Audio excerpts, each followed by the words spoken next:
Hello everyone, good afternoon. कैसे हो सभी? आशा करती हूँ कि सभी अच्छे होंगे, स्वस्थ होंगे, बीमारी से बचे हुए होंगे। तो चलो आज हम स्टार्ट कर लेते हैं अपना जो हमारा स्ट्रक्चर ऑफ सोसाइटी में जमींदार वर्ग रह गया था वो आज हम करेंगे कि जमींदार वर्ग होता क्या है और जमींदार शब्द का कब प्रचलन हुआ था, किस तरह की संरचना थी, किस पर यह आधारित था। तो आज हम इसके बारे में डिस्कस करेंगे कि जमींदार वर्ग है क्या। कि जमींदार शब्द का प्रचलन 14वीं सदी में आरंभ हुआ था। इसके पश्चात जमींदार शब्द सामान्य रूप से समसामयिक ऐतिहासिक लेखों में प्रयोग किया जाने लगा। शाब्दिक रूप से हम जमींदार शब्द का अर्थ जमीन का मालिक या भूमि का स्वामी होता है वैसे तो जमींदार, परंतु जमींदार शब्द अंग्रेजी के लैंडलॉर्ड शब्द का पर्याय है। तो मुगल कालीन शब्दावली में जमींदार शब्द का प्रयोग उस व्यक्ति के लिए किया जाता है जो गांव या कस्बे की जमीन का मालिक होता है। आप लोग भी, यदि आपके फादर्स भी यदि खेती करते होंगे तो उनको भी क्या बोलते हैं? जमींदार। जो बंदा खेती करता है उसको जमींदार बोला जाता है। इरफान हबीब ने कहा है कि जो जमींदारी है वो ऐसा अधिकार था जो किसानों से इतर और उनके ऊपर स्थित ग्रामीण वर्ग का होता था। प्रोफेसर नूरुल हसन ने मुगल साम्राज्य के जमींदारों को 3 भागों में बांटा है: प्राथमिक जमींदार, माध्यमिक जमींदार और स्वायत्तशासी जमींदार। इसकी विशेषताएं भी बताई गई हैं मुगल जमींदार वर्ग की। फर्स्ट ऑफ ऑल है हमारी संरचना कि मुगल साम्राज्य में विद्वानों ने 3 प्रकार के जमींदारों का विवरण दिया है।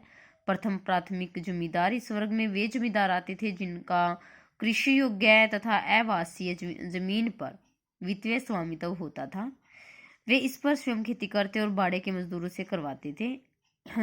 इनके अधिकार अनुवांशिक थे और इनके उत्तराधिकारी उनके वित्तीय लाभों को आपस में बांट सकते थे और वह बेच सकते थे।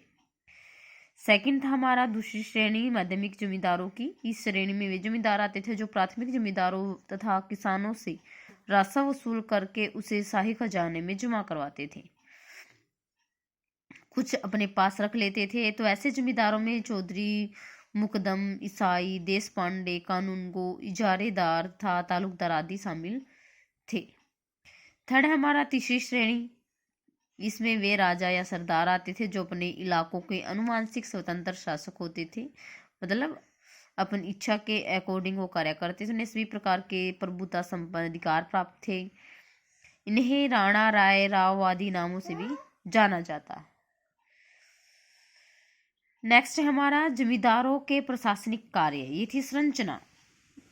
अब हम करेंगे जमींदारों के प्रशासनिक कार्य कि जो मुगल कालीन जमींदार वर्ग प्रशासकीय व्यवस्था का एक महत्वपूर्ण अंग था। इस वर्ग ने इस राज्य में स्थिरता, शांति, सुरक्षा लाने का प्रयत्न किया। प्रोफेसर नूर हसन ने विभिन्न जो वर्ग थे उनके जमींदारों के प्रशासनिक क्रियाकलापों का विवरण किया है कि प्राथमिक जमींदारों पर राज्य की तरफ से लगान निर्धारित किया जाता था कि जो राजा है वो लगान लेता था जमींदारों से और वे मालगुजार माने जाते थे और काश्तकारों से लगान वसूल करके उन्हें राज्य का हिस्सा बड़े अधिकारियों के पास जमा करवाना होता था। साथ ही वे कानून एवं व्यवस्था बनाने में भी प्रशासन की मदद करते थे। कई बार उन्हें राज्य को फौज की टुकड़ियां उपलब्ध करवानी पड़ती थी, मतलब जो राजा के पास इतनी प्राप्त सेना नहीं थी तो वो युद्ध के समय इनसे सहायता लेता था जमींदारों से और उनको युद्ध में सैनिक के तौर पर कार्य भी करना पड़ता था। नेक्स्ट है हमारा कि लगान में से उनको 10% भाग मिलता था जो मालिकाना कहलाता था। इसके अतिरिक्त जमींदार किसानों से कई प्रकार के उपकर और नजराने वसूल किया करते थे कि नजराने उसको उपहार या भेंट भी कहा जाता है और मतलब दक्षिणा जो दी जाती थी, दान दिया जाता था या फिर कुछ धनराशि दी जाती थी, ये बोल सकते हैं। जैसे दस्तर सुमारी, खाना सुमारी, विवाह और जन्म आदि पर। तो मुगल प्रशासन में माध्यमिक जमींदारों की जो भूमिका थी वो बहुत ही महत्वपूर्ण थी। नेक्स्ट है हमारा आपका बेटा कि जमींदारों पर प्रशासनिक नियंत्रण कि जमींदारों पर प्रशासनिक नियंत्रण किस तरह से हुआ कि मुगलों ने अपने शक्तिशाली केंद्रीकृत प्रांतीय प्रशासन तंत्र की सहायता से जमींदारों पर नियंत्रण स्थापित कर लिया था। जो मुगल शासन के लोग राजा थे, उसने क्या किया था कि अपने शक्तिशाली केंद्रीकृत और प्रांतीय प्रशासन तंत्र की सहायता से जमींदारों पर नियंत्रण स्थापित किया हुआ था, और फौजदार था जागीरदार जमींदारों पर नियंत्रण रखते थे। ये लोग जमींदारों से उनकी देनदारी वसूल करते थे। काजी जमींदारों को झगड़ों को निपटाता था, काजी नियुक्त किया जाता था न्याय के लिए, और फौजदार उनके न्यायिक निर्णय को लागू करता था। मालगुजारी जमा न करवाने पर जमींदारों को हटाया जा सकता था,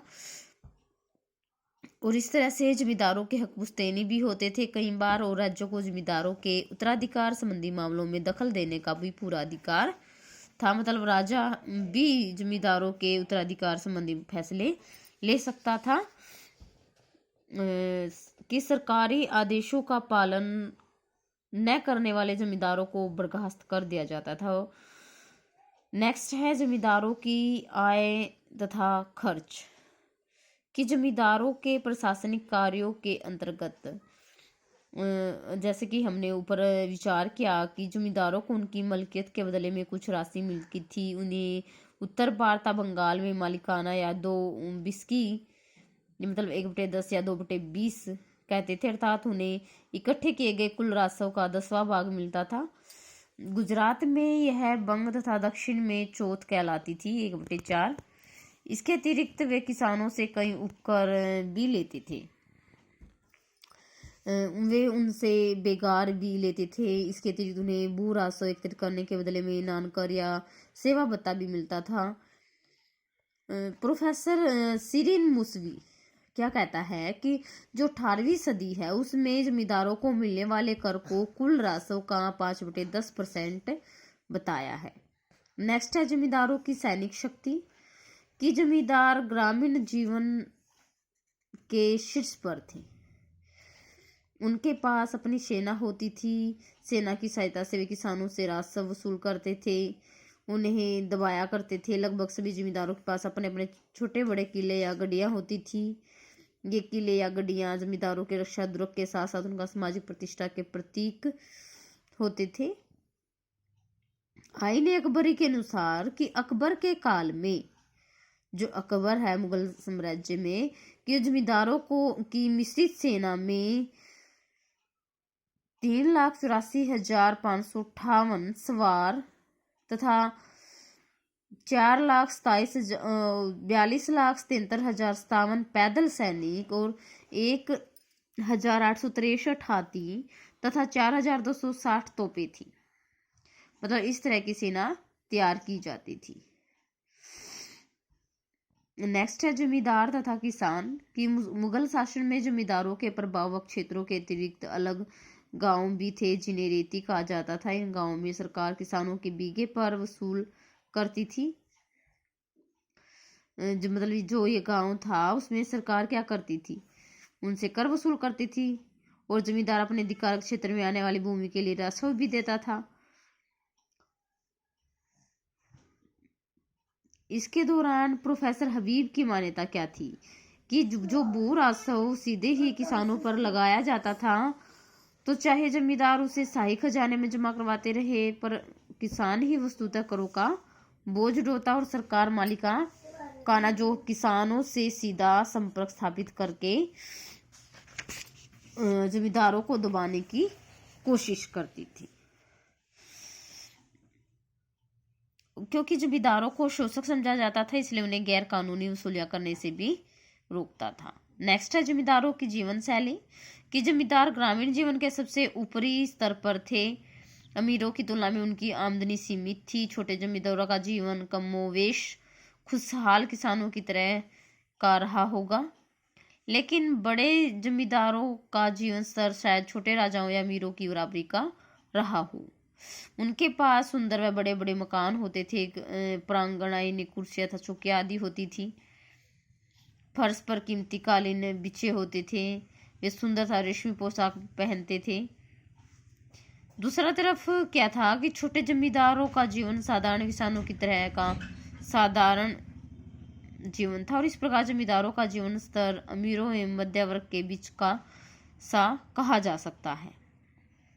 और इस प्रकार से मध्यकालीन भारत के राजनीतिक, आर्थिक, सांस्कृतिक जीवन में जमींदार वर्ग की महत्वपूर्ण भूमिका थी और इसका मुगल काल में इसका महत्व भी बढ़ गया था। नेक्स्ट है कृषक किसान।